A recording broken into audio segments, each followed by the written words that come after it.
नमस्कार, स्वागत है आप सभी का हमारे चैनल पर।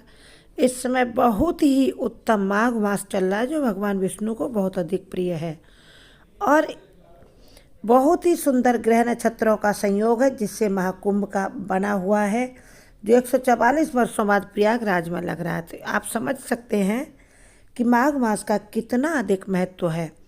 और ये छठे दिन की कथा हम जो आपको सुना रहे हैं, ये आपको धन पुत्र जो कुछ चाहिए होगा वह सब कुछ प्रदान करेगी। आप बहुत ही ध्यान से सुने और आगे बढ़ें। माता लक्ष्मी की अपूर्व वो कृपा प्राप्त होगी, अपार कृपा मिलेगी। भगवान विष्णु प्रसन्न होंगे तो माता लक्ष्मी जरूर साथ में आएंगी, क्योंकि भगवान विष्णु जहाँ जाते हैं माता लक्ष्मी उनके चरण दबाती हुए हैं, इसलिए पीछे पीछे उनके आती हैं। उनके चरणों के बिना माता लक्ष्मी नहीं रह सकती। तो भगवान विष्णु प्रसन्न है तो माँ लक्ष्मी प्रसन्न होंगी।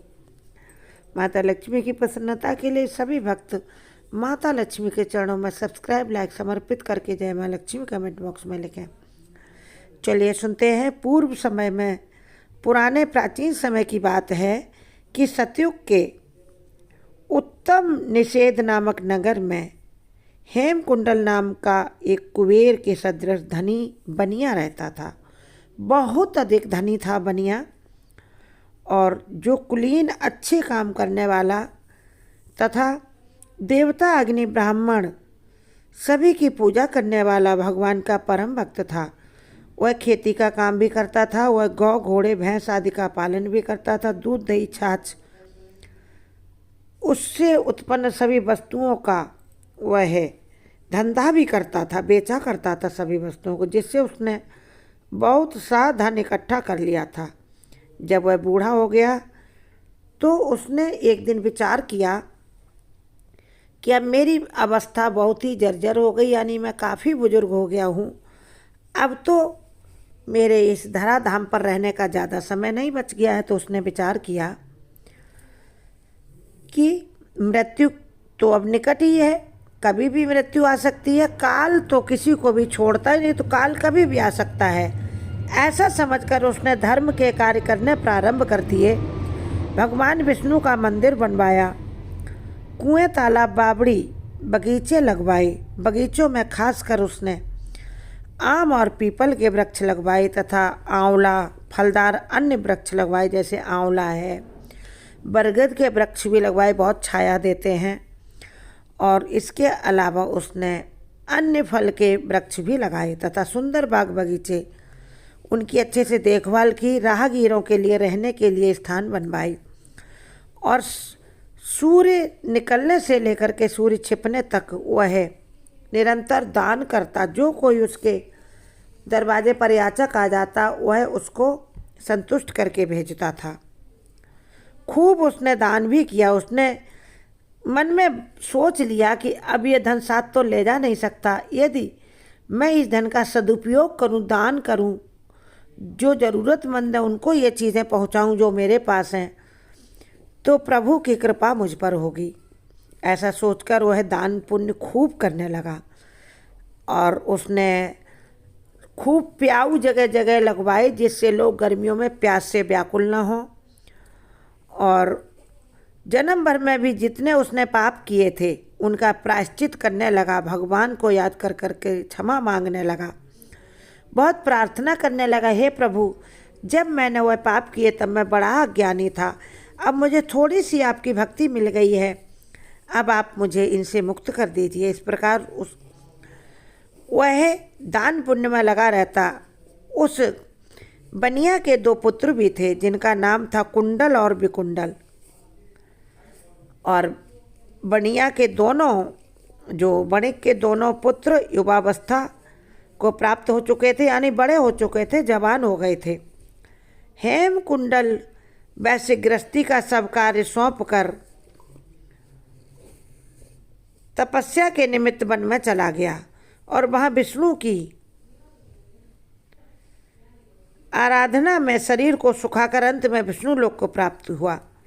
हेमकुंडल को उन्होंने सारा सौंप दिया, अपना घर गृहस्थी का भार बनिया जी ने खूब दान पुण्य करके, और अब चले गए वन में कि अब हम भगवान की तपस्या करेंगे। और इस प्रकार वह विष्णु लोक को प्राप्त हुआ। अब बनिया के दोनों पुत्र लक्ष्मी यानी धन, लक्ष्मी क्या धन हो गया। अब बनिया पूजा पाठ करता था, विष्णु का मंदिर बनवाए, लेकिन उसके दोनों बालक ऐसे नहीं थे।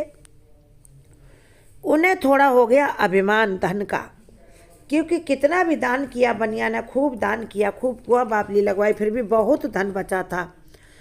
इससे उसके पुत्र धन के मद में अंधे से हो गए, बुरे कर्म करने लगे, क्योंकि धन का अभिमान शराब का नशा से भी बढ़कर बुरा नशा होता। धन का अभिमान क्या, नशा कह सकते हो, धन का नशा, ऐश्वर्य का नशा, शराब और गांजा, इस सब के नशे से बहुत भयंकर होता है।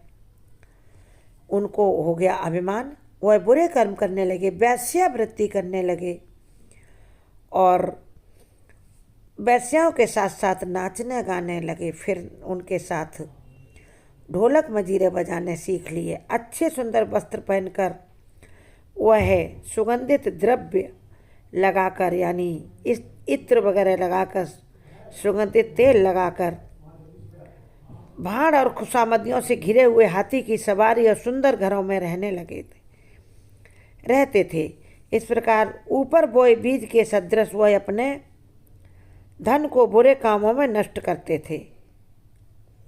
जैसे ऊसर में बीज बो देते हैं, उगता नहीं है बीज, ऐसे ही वो धन को ऐसे कामों में लगाने लगे जिसका उन्हें कोई प्रतिफल नहीं मिलना था, उल्टा उनको बुरा असर उसका मिलना था। धन बुरी तरह बर्बाद करने लगे। बनिया के द्वारा कमाया हुआ धन, कभी भी किसी अच्छे इंसान को उन्होंने धन का दान नहीं किया। सतपात्र को कभी भी धन का ना दान किया, ना कोई वस्तु दान की, न ही कभी हवन पूजन किया, न किसी देवता की पूजा की, न भगवान विष्णु जो बनिया ने मंदिर बनवा दिया था उस मंदिर में वह पूजा पाठ भी नहीं करते थे।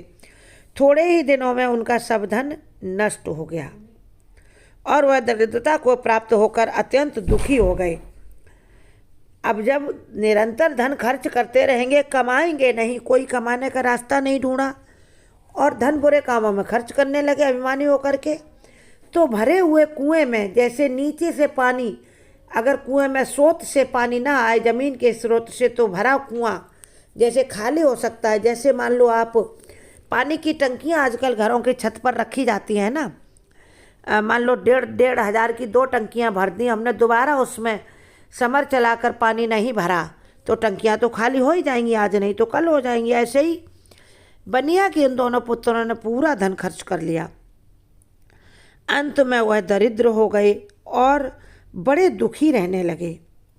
भाई जन सेवक उपजीवी सब इनको छोड़कर चले गए। अरे जब तक पैसा था तब तक सबने सेवा की, पैसा खत्म तो सेवा खत्म। सारे सेवादार इनको छोड़कर चले गए, नौकर चाकर। तब इन्होंने चोरी आदि करना शुरू कर दिया। अपना पेट भरने तक के लिए इनके पास अन्न धन नहीं बचा और राजा के भय से नगर को छोड़कर डाकुओं के साथ वन में विचरने लगे और वहाँ अपने तीखे बाणों से वन के पक्षी, हिरण आदि पशुओं को मार कर खाने लगे।